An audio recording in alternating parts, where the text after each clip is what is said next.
Awal mulanya saya berinvestasi di emas.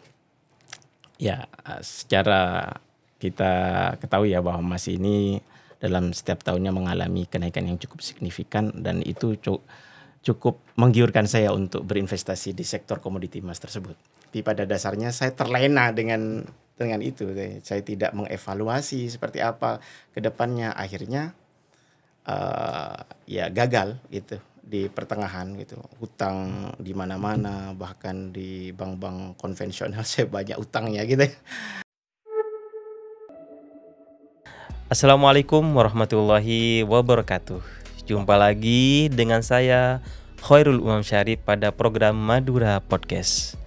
Pada kesempatan siang hari ini kita kedatangan sosok pengusaha sukses di mana saat ini menjadi inspirasi para pemuda di berbagai penjuru negeri. Untuk lebih dekat dengan dia, bisa diperkenalkan.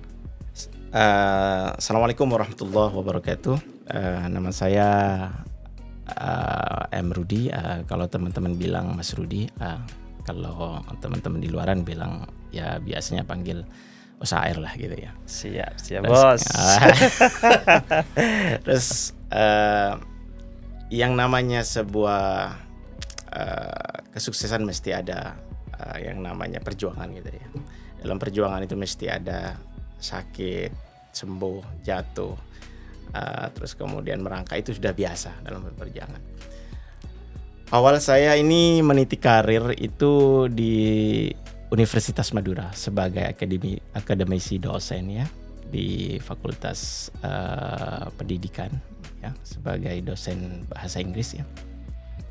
Terus kemudian saya berpikir bahwa dosen ini hanya profesi bagi saya. Jadi ini bagi saya bukan tempat saya mencari uang, tetapi tempat pengabdian ilmu. Akhirnya berangkat dari motivasi itu saya mencoba peruntungan yang lain dengan menjadi investor gitu.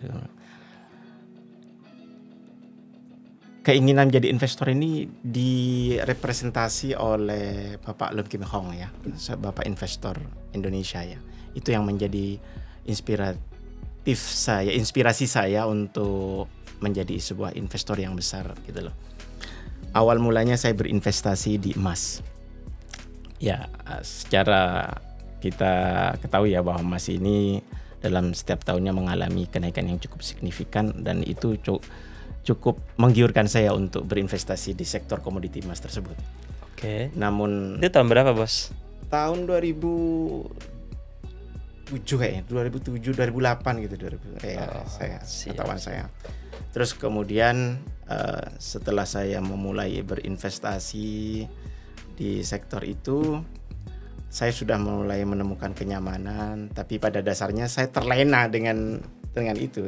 Saya tidak mengevaluasi seperti apa ke depannya. Akhirnya ya gagal gitu di pertengahan gitu. Hutang di mana-mana, bahkan di bank-bank konvensional saya banyak utangnya gitu. Ya sementara income pun tak ada gitu ya. Itu titiknya. Terus kemudian akhirnya saya mencoba terus bangkit dengan cara saya itu mulai mencari informasi kerja di luar negeri dengan ya begitu. Yeah. Jadi saya coba mencari informasi kerja di luar negeri ya, diantaranya ya coba pengen kerja di Kanada gitu loh, terus kemudian di Australia gitu. Tapi alhamdulillahnya saya mencoba di Australia langsung keterima ya sebagai working visa ya. Oh jadi yang bos hari ini yang menjadi sosok besar pernah juga bekerja di corporate orang begitu ya? Iya betul.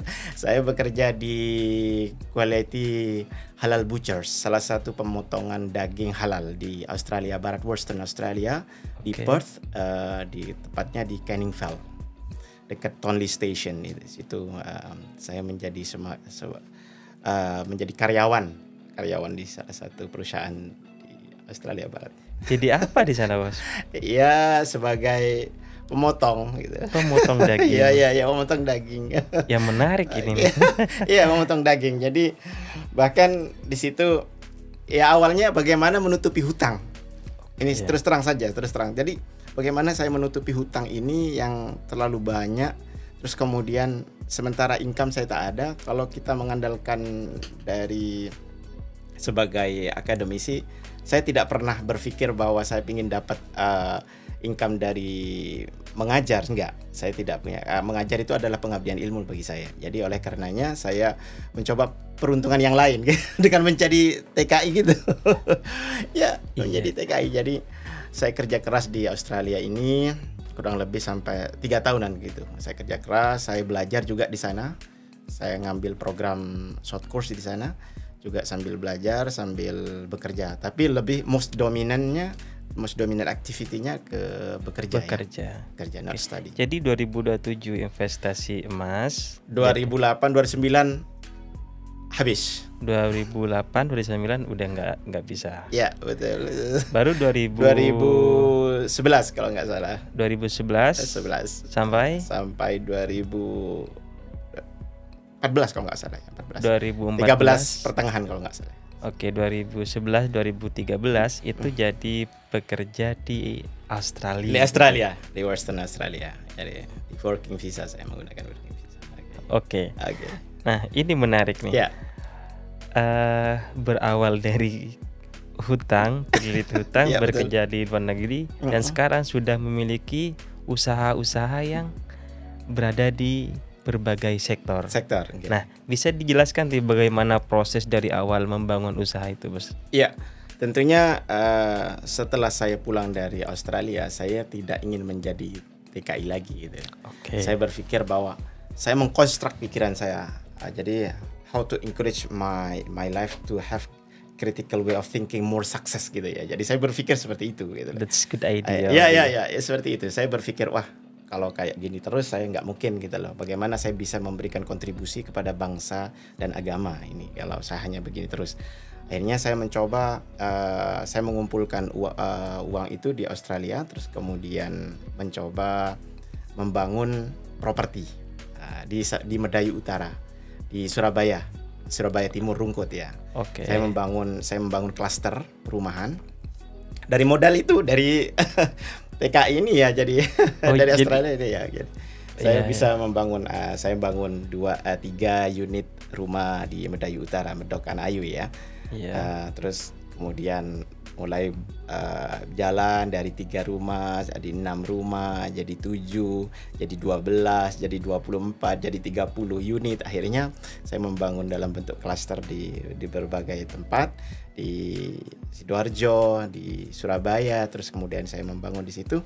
Kemudian saya mencoba peruntukan lagi gitu deh. Jadi ya menarik ini, dari real estate dulu ya. Ya, real estate, dari properti ya. Dari properti dulu. Ya. Kalau dari properti itu ini dimulai sejak 2013 berarti ya? Iya. Sejak 2013 sampai sekarang berarti tetap jalan? Kalau properti lebih saya pasrahkan kepada teman saya gitu loh. Jadi karena juga dia mempunyai saham di situ, saya lebih fokus kepada tambang deh, komoditi tambang ya, termasuk minyak ya. Terus kemudian sekarang lagi fokus ke tembakau juga, komoditi tembakau ya. Pinginnya saya langsung menguasai pasar-pasar Asia ya untuk tembakau ini, dengan harapan saya bagaimana bisa memberikan kontribusi terhadap kota Pamekasan ini yang notabene-nya penghasil tembakau terbesar ya di Madura ya. Di Madura ya. Nah, dalam perjalanannya itu Bos, tentu kalau bisa disebutkan tuh sampai hutangi berapa M tuh kira-kira tuh sampai hari ini bisa bangkit begitu, atau rahasia ini? Atau rahasia ini? Ya kalau M tidak sampai lah, kalau tidak M, kalau ya hampir sampai ya kurang sedikit lah kalau bisa dikatakan. 2 digit ya mungkin. Ya, betul. Oke, ya Bos. Apa yang menjadi strategi sehingga panjenengan yang awalnya berada di sisi keterpurukan seperti kondisi saat itu tadi, sampai hari ini bisa memiliki beberapa usaha tuh? ada yang tembakau, ada yang properti, ada yang tambang, ada yang minyak, dan banyak usaha lainnya. Ada berapa sih bos usahanya nih? Pada dasarnya cuma 2 perusahaan ya. Oke. Satunya di PT ISG-nya itu, terus kemudian di Oil Erdindo ya, di sektor minyak itu ya. Hanya 2 perusahaan. Terus kemudian kalau properti lebih kepada, ya saya tidak sebutkan, cuman CV saja. Oke, Gitu siap bos. Bisa aja nih bos nih. Ya. Ini Sultan Madura nih kalau begitu nih. Ya, Siap bos. Ya. Nah, kalau fokus usahanya yang bisa mengangkat masyarakat Pamekasan lebih kepada tembakau tuh bos. Iya. Nah, korelasinya dengan masyarakat itu sangat nampak sekali, soalnya kan Pamekasan didominasi lebih dari 60 sekian ribu masyarakat, konsentrasinya ke tembakau. Komoditi tembakau. Sejauh ini apa yang sudah dilakukan nih dari usaha tembakau? Apakah sudah melakukan ekspor ke luar negeri? Sudah ke salah satunya ke Republik Dominika ya. Oke. Cuman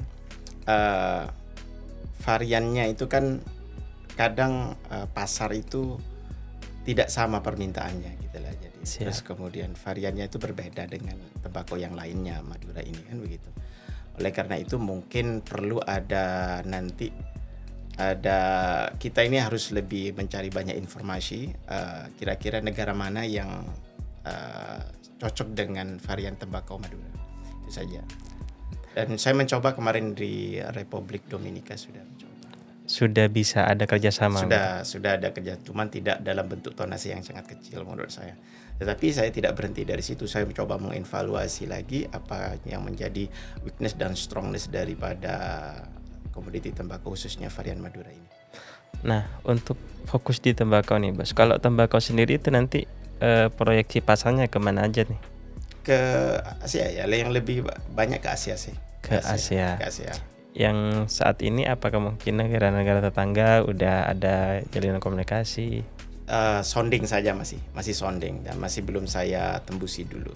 Insya Allah mungkin bulan Juni pertengahan ini saya coba untuk melakukan komunikasi secara intensif ya ke negara yang bersangkutan yang sudah mulai mencoba untuk varian tembakau Madura, karena mereka tuh lebih senang ke varian tembakau di Lombok kalau nggak salah itu kemarin itu. Permintaannya banyak di Lombok, sehingga saya coba mengekspor ya varian Lombok ini. Apa karena Pamekasan masih belum dikenal ya, makanya permintaannya lebih banyak ke Lombok ya, Bos?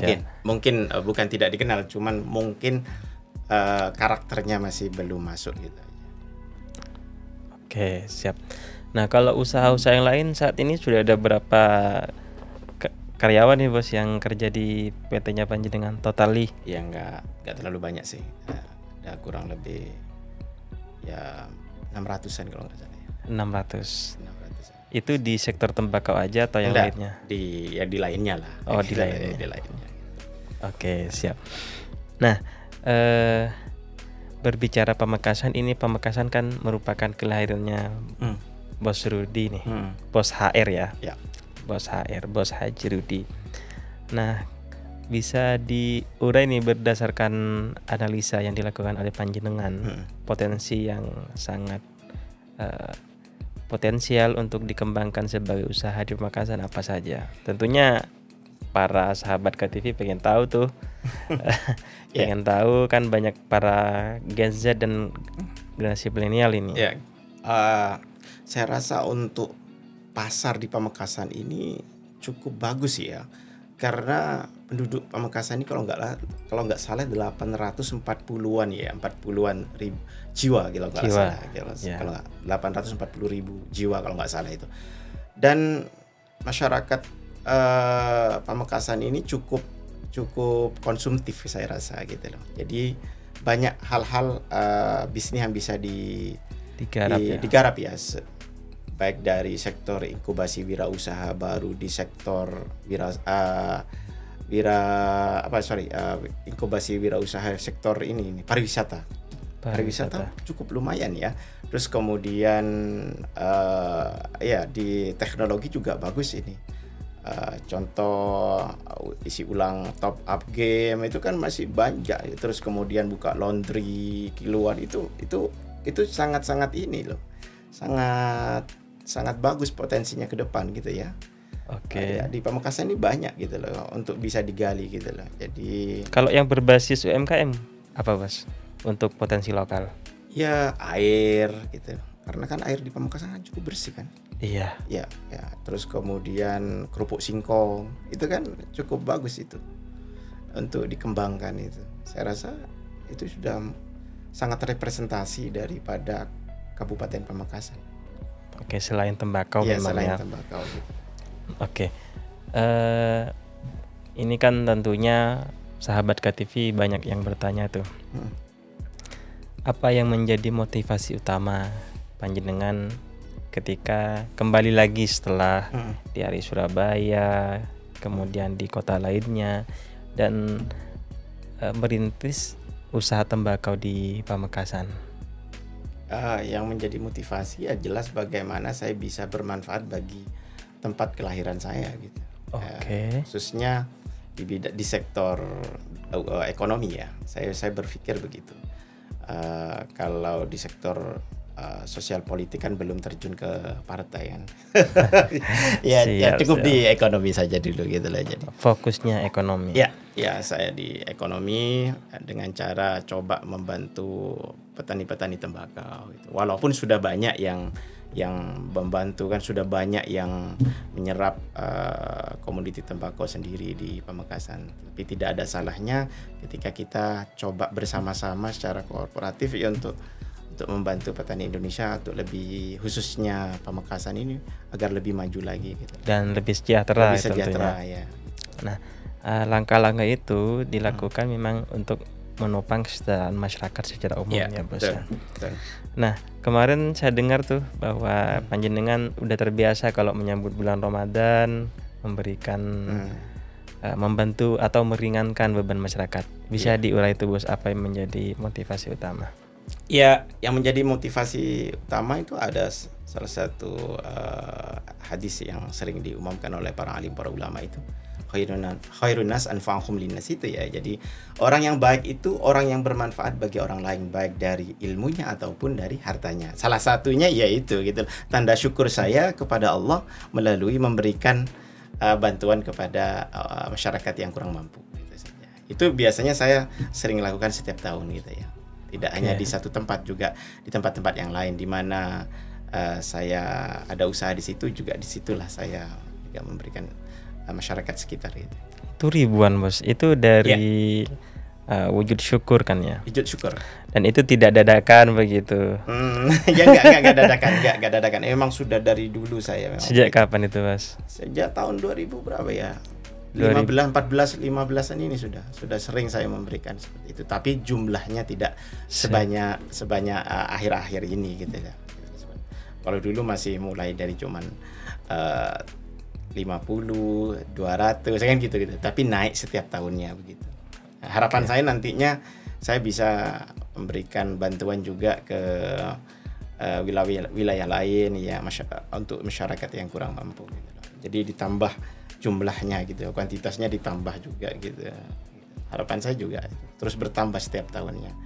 Dengan itu kan ini adalah wujud aplikasi daripada kesuksesan seseorang. Jadi orang sukses itu bukan dilihat dari seberapa banyak harta yang dia miliki, tetapi seberapa banyak dia sudah banyak memberikan kontribusi kepada masyarakat. Itu orang sukses sebenarnya. Oh, gitu. Siap. Ya, gitu loh. Berarti kesuksesan itu ditopang dengan sedekah. Gitu Iya. Jelas salah satunya sukses itu kan akhirnya dari sukses itu bagaimana dia mewujudkan khairun nas anfa'uhum linnas ini gitu loh. Itu baru dikatakan orang yang sukses gitu ya. Siap. Nah, sejauh ini bagaimana nih Bos? Panjenengan kan sebagai akademisi, sebagai bapak yang baik bagi anak-anaknya, atau menjadi panutan keluarga dan juga menjadi panutan para karyawan. Membagi waktunya gimana nih Bos?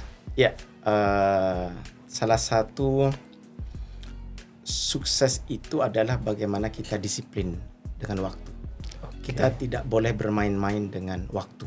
Siap. Karena waktu itu ibaratnya pedang ya, bisa menghunus diri kita sendiri. Jadi saya menggunakan waktu sedemikian rupa, saya membagi waktu itu dengan sebaik mungkin gitu ya. Kapan saya harus menjadi seorang akademisi, kapan saya harus mengimplementasikan keilmuan saya di dunia pendidikan sebagai dosen, kapan saya coba mengaplikasikan ide-ide strategi dalam dunia bisnis, terus kapan saya membagi itu untuk keluarga saya sehingga saya bisa membimbing anak saya gitu loh, mengarahkan anak saya untuk lebih baik ke depannya. Itu harus memang betul-betul pandai kita how to manage our times to be good gitu kan, gitu, seperti itu. Jadi saya lebih hati-hati dengan waktu itu gitu. Sudah ada range, ada planning gitu loh ya. Misalnya besok ini apa saja yang saya harus lakukan gitu ya. Dimulai dari jam 3:30 gitu, itu apa saja yang sudah mulai saya lakukan gitu. Tidak ada orang sukses itu yang tidak menghargai waktu loh ya. Semua orang sukses itu menghargai waktu. Oke, Ya. siap. Dukungan keluarga bagaimana sejauh ini? Ya, kalau keluarga sih alhamdulillah mensupport ya. Mensupport untuk saya tetap terjun di dunia pendidikan, terus kemudian berbisnis, selalu mensupport gitu.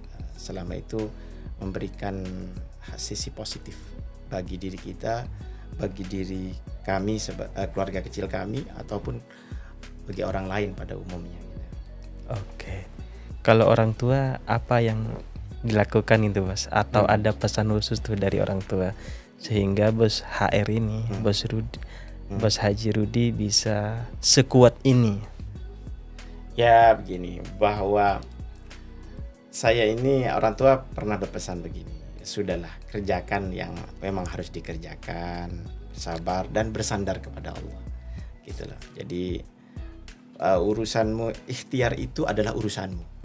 Ikhtiar itu adalah urusanmu.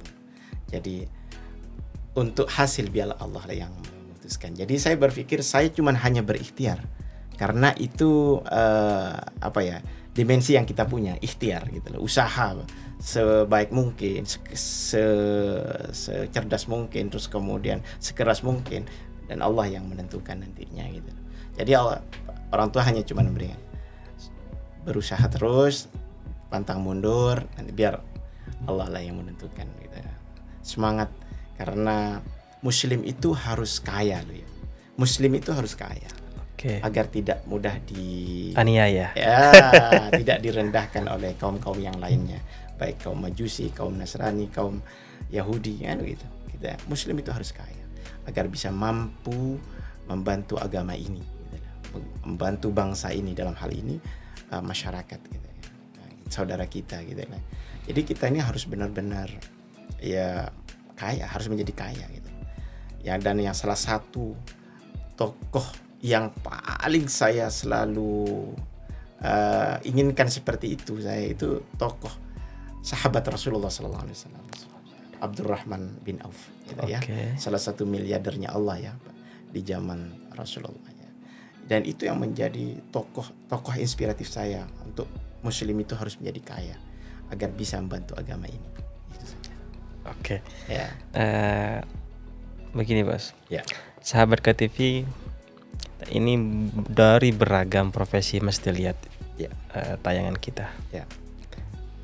Ada pesan khusus nih bagi para pemuda di Pamekasan atau secara umum begitu, bagaimana menjadi pribadi yang kuat, sukses, dan bisa memberikan kontribusi positif terhadap social culture di masyarakatnya begitu. Ya.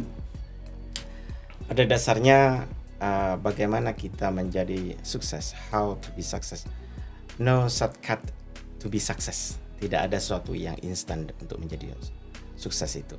Oleh karena itu kita butuh proses. Dalam proses itu yang harus diperhatikan adalah kita harus pandai-pandai menjaga waktu. Artinya harus pandai kita memanage waktu kita. Terus kemudian yang kedua, bagaimana kita harus bisa bekerja cerdas dan keras, gitu ya, untuk merealisasikan, mengaktualkan impian kita untuk menjadi nyata. Nah, jadi yang harus diperhatikan, yang harus ditulis di dalam benak kita, and how to underline word, yang harus kita garis bawahi adalah how our dream will become true. Bagaimana impian kita harus menjadi nyata. Ya, kiatnya itu satu, gunakan waktumu sebaik mungkin. Terus kemudian kerja cerdas dan keras, jujur, itu amanah, tidak boleh iri dengan kesuksesan orang lain. Terus kita berevaluasi dengan apa yang kita lakukan, dan yang terakhir kita berbagi. Itu saja. Jadi itu mencakup semua. Dengan ini juga yang Anda lakukan sudah bisa memberikan kontribusi yang sangat signifikan bagi kehidupannya kita sendiri dan bagi orang lain, khususnya umumnya, gitu ya. Oke. Saya rasa begitu. Siap. Ada hal yang ingin disampaikan, Bos, mungkin? Ya, jangan lupa bahwa kesuksesan itu butuh perjuangan. Ya, di dalam perjuangan mesti ada pengorbanan. Ya kan? Dalam pengorbanan itu, di situ kita akan ditentukan oleh Allah Subhanahu wa taala apakah kita orang yang fight atau yang tidak. Karena pada dasarnya Allah Subhanahu wa taala telah mengatakan mengenaskan dalam Al-Qur'an, Bismillahirrahmanirrahim, la yughayyiru ma biqaumin hatta yughayyiru ma bi anfusihim. Tidak dirubahlah suatu nasib kaum tersebut kecuali kaum tersebut yang merubahnya. Intinya, Anda orang yang gigih atau tidak, itulah. Berpikir positif atau tidak. Jadi, saya ingin menjadi seorang pengusaha, tidak langsung jadi pengusaha, mesti ada pengorbanan di situ, gitu loh. Jadi, cuman Allah akan melihat Anda gigih atau tidak. Dan ketika Anda tetap berpikir positif dan gigih, insya Allah nas Al-Quran ini akan terbukti. Jadi Allah tidak akan pernah merubah nasib kaum tersebut kalau kaumnya hanya leha-leha, tidak ada. Jadi pesan khusus bagi masyarakat, khususnya generasi milenial ya, dan sahabat KTV ini, ya, mari bersama-sama aktualisasikan impian kalian, tentunya dengan izin Allah. Berdoa, kemudian berikhtiar. Jangan sampai kebalik, ikhtiar terus kemudian berdoa. Enggak, berdoa dulu, izin ke Gusti Allah, setelah itu kita memulai. Saya yakin your dream will become true. Okay. Your dream will become true. Okay. This is the last statement from Bos Rudy. Okay, thanks you for today, Bos Rudy. Terima kasih atas kedatangan ke Studio KTV. Semoga kita bisa berbincang lagi pada program Madura Podcast di masa depan. Thank you. Kami tunggu kontribusi selanjutnya untuk Pamekasan. I will, insyaallah. Oke, terima kasih kami sampaikan dari saya. Khairul Umam Syarif, mohon maaf apabila ada hal yang kurang berkenan di sahabat KTV. Hadanallahu wa iyyakum. Wassalamualaikum warahmatullahi wabarakatuh.